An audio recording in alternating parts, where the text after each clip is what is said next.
Math একদম চলে এলো, কোথা থেকে পড়ি কি করি স্টাডি করে নেওয়া হলো।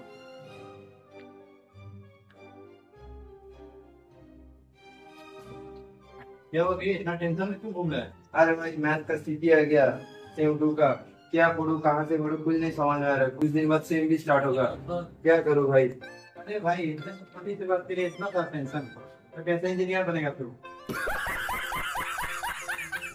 हाँ मैथ्स के लिए साइंस का वीडियो रेफर करना, मैंने तो उन्हीं से पढ़ा था के चैनल पे सारा मैथ का वीडियो अपलोडेड है। सच में। हाँ, और सारा वीडियो तो बट वीडियो जब तू देखेगा मैथ का, जब मैथ का वीडियो देखेगा तो मैथ में जो टीचर नहीं ना, लैंग्वेज नहीं ना है कि वो मुझे बांग्ला में पढ़ा रहे हैं, वो तो मैथ्स है।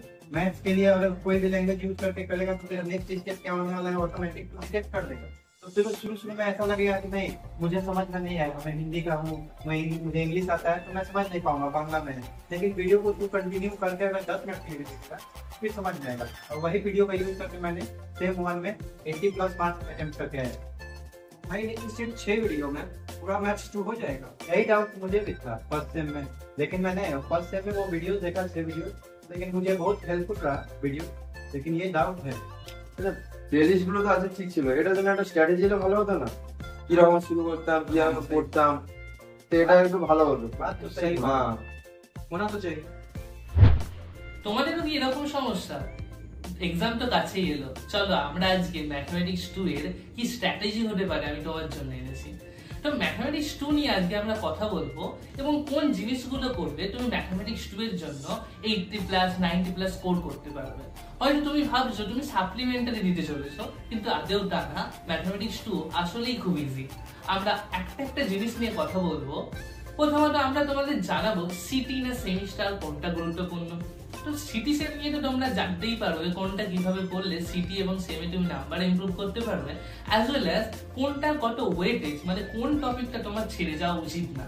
তার সাথে সাথে তুমি জানতে পারবে কোনটা ডিফিকাল্টি লেভেল কতটা এবং তুমি কোথা থেকে আলটিমেটলি পড়বে। That's mean what are the resources যেটা তোমার কাছে থাকতে পারে এই ম্যাথমেটিক্স 2 ভালোভাবে পড়ার জন্য।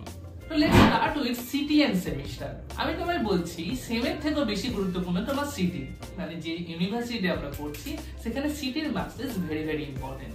কেন সিটির মার্কসটা ইম্পর্টেন্ট আমি তোমাকে একটা উদাহরণ দিই। দেখো ধরো সিটির ক্ষেত্রে কি হয়, তুমি সিটি আর সেমের মার্কসটা কিভাবে অ্যাডিশন হয় তোমার ফাইনাল গ্রেড কার্ডে বা তোমার সিজিপি এর ক্ষেত্রে, সেটা হলো সিটি তুমি যেটা পাও 30 মার্কসের তোমার সিটি হয়, তোমার যেটা সিটি হয় সেটা ডাইরেক্টলি অ্যাড করা হয়। মানে তুমি যদি সিটিতে 30 পাও বা ধরো তুমি সিটিতে 20 পেলে, সেই 20 মার্কসটা তোমার ফাইনালি তোমার স্কোরের জন্য চলে গেল। কিন্তু ধরো তুমি সেমিস্টারে 100 এর মধ্যে 80 পেলে, এই যে 80 মার্কসটা তুমি পাও তার 70% করে দেওয়া হয়। তাহলে 80 যদি আমি 70% করি তাহলে কত হলো 56। এই 56 আর তুমি সিটিতে পেয়েছিলে 20, তাহলে 56 আর 20 যদি তুমি অ্যাড করো তাহলে তোমার হয়ে গেল 76। মানে তুমি স্কোর করতে 76 আউট অফ 100। কিন্তু একজন অন্য ছেলে যার ধরো সিটির মার্কসটা খুব খারাপ, কিন্তু সে সেমিস্টারে তোমার থেকে 80-র বদলে বেশি 90 পেয়েছে, কিন্তু সিটিতে সে পেয়েছে ধরো 5, তাহলে সিটির মার্কস তার 5 এবং সেমিস্টারে তার মার্কস 90। তাহলে 90 70% আমি যদি করি তাহলে কত হলো 63, রাইট? তো 63 এর সাথে তোমার সিটির মার্কস অ্যাড হবে। সিটির মার্কস কত ছিল 5, তাহলে 63 + 5 ইজ নাথিং বাট 68। তাহলে তুমি দেখতে পাচ্ছ যে সেমিস্টারে তুমি 90 বা তুমি যদি এই সেমিস্টারে তুমি 100ও অ্যাটেম্প্ট করতে, তাহলে 100 ধরো তুমি 100ও পেলে সেমেতে, তাহলে 100 এ 70% করলে 70 পাবে। তার সাথে সিটির মার্কস 5, তাহলে 70 + 5 75 হয়ে গেল। কিন্তু তোমার আগে যে সিটিতে 20 পেয়েছিল কিন্তু সেমিস্টারে তোমার থেকে 20 নম্বর কম পাওয়া সত্ত্বেও সে তার মার্কস কিন্তু কত হয়ে যাচ্ছে 17। So that's why the city is important. এবার আমি তোমাদের বলি সিটির জন্য তোমরা কিভাবে পড়বে। তো সিটির জন্য তুমি একটা কাজ করো, তোমার যে প্রিভিয়াস ইয়ার আছে, ধরো লেটস সে তোমার দুদিন পর ইন্টিগ্রাল ক্যালকুলাসে তোমার সিটি আছে। তো ইন্টিগ্রাল ক্যালকুলাসে তুমি সিটির জন্য যে কোনো previous year last 2-3 years now এবং সেখানে ইন্টিগ্রাল ক্যালকুলাসের কি কি পার্ট আছে সেগুলোকে তুমি সলভ করার চেষ্টা করো। কিন্তু তা বলবে তার জন্য তো কিছু প্রয়োজনীয় কনসেপ্টের রিকোয়ারমেন্ট আছে, সেইটা তুমি কোথা থেকে পাবে না? সেটা তুমি পাবে তুমি আমার প্লেলিস্ট দেখতে পারো অথবা যে কোনো চ্যানেল থেকে পড়ে নাও, সেখানে বেসিক কনসেপ্টটা সেখান থেকে নিয়ে নাও। তারপরে তুমি পিওকিউ সলভ করতে যাও। যদি পিওকিউ সলভ করার জন্য প্রবলেম হয় তাহলে তুমি আমার চ্যানেলের দিকে যাও এবং চ্যানেলে গিয়ে তুমি কিন্তু প্রতিটা কোশ্চেন, তার কনসেপ্ট এবং তার যে রিগার্ডিং পিওকিউ সেগুলো কিন্তু পেয়ে যাবে। তাহলে এইভাবে তুমি সিটির মার্কস ইমপ্রুভ করতে পারবে। আর একটা তোমার বোনাস পয়েন্ট বলি, যদি তুমি সিটি কোনোভাবে ইমপ্রুভ করে দিয়ে থাকো, মানে সিটির জন্য যদি তুমি পড়ে থাকো, তাহলে তুমি সেমিস্টারের কোনো একটা কোশ্চেন কমপ্লিট করে রাখছো। মানে যদি আমার ইন্টিগ্রাল ক্যালকুলাস এবং সিকোয়েন্স সিরিজ সিডিতে আমি যদি 30 তে 25 অ্যাবোভ পাই, তার মানে I have already prepared for the semester exam.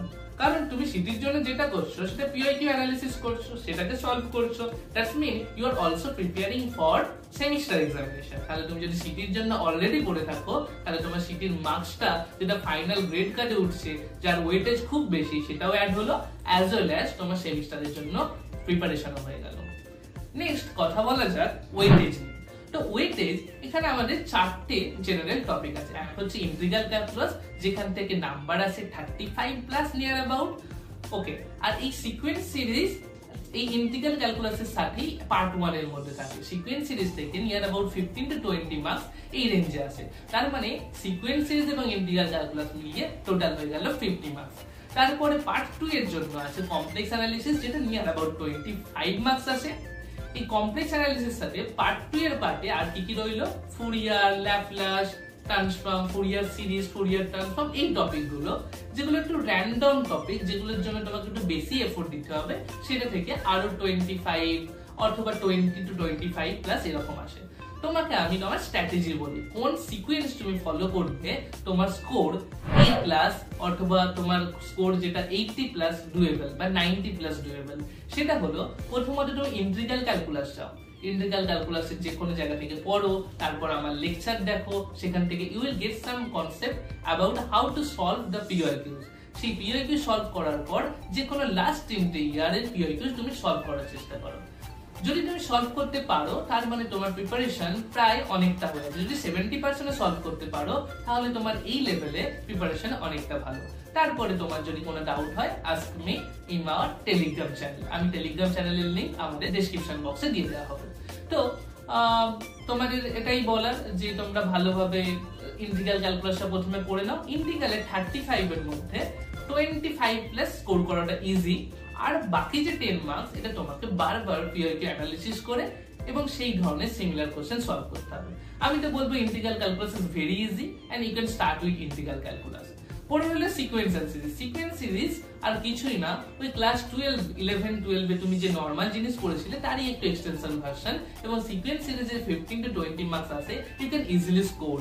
এবং তুমি এটার জন্য আমার চ্যানেল অবশ্যই দেখতে পারো, সেখানে আমি কিছু প্রিভিয়াস ইয়ার এবং স্ট্যান্ডার্ড কোশ্চেন করিয়ে রেখেছি।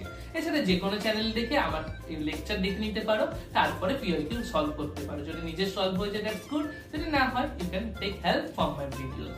ওকে, নেক্সট পার্টে আসি, পার্ট 2। তোমার যদি সিকোয়েন্স সিরিজ, ইন্টিগ্রাল ক্যালকুলাস হয়ে গিয়ে থাকে, then you should go for the complex analysis. Complex analysis is quite repetitive. কমপ্লেক্স অ্যানালিসিসের টপিকস গুলো প্রায় রিপিটেটিভ আসে।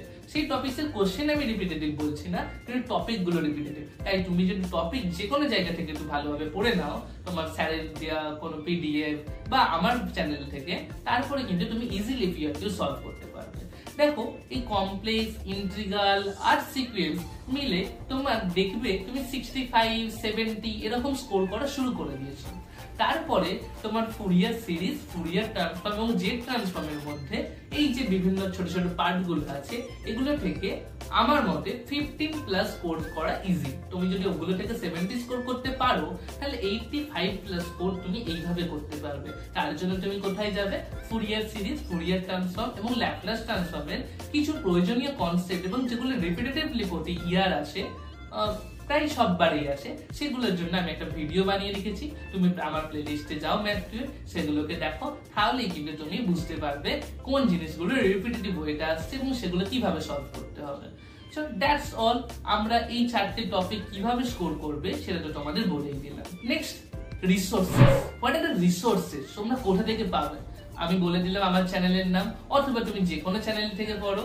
তারপরে তোমার পিওকিউ অ্যানালিসিস করো, সেগুলোকে কোশ্চেনগুলোকে সলভ করার চেষ্টা করো।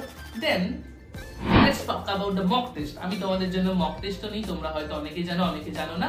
এবং আমি খুব শীঘ্রই তোমাদের জন্য মক টেস্ট নেব। সেই মক টেস্টের আপডেট আমি আমার চ্যানেলের ওয়াইটি পোস্টে জানিয়ে দেবো। Okay guys, so that's all for today from my side. আমি তোমাদের জন্য স্ট্র্যাটেজি ভিডিও বানালাম, এবং তোমাদের যদি কোনো রকম সমস্যা হয়ে থাকে আমাকে কমেন্ট বক্সে জানিও। আমি ডেসক্রিপশন বক্সে আমার টেলিগ্রাম চ্যানেলের লিংক দিয়ে দিলাম, তো সেখান থেকে তুমি আমাকে ডাউট জিজ্ঞাসা করতে পারো, কোনো রকম প্রবলেম হলে জানাতে পারো। So that's all for today, thank you for watching.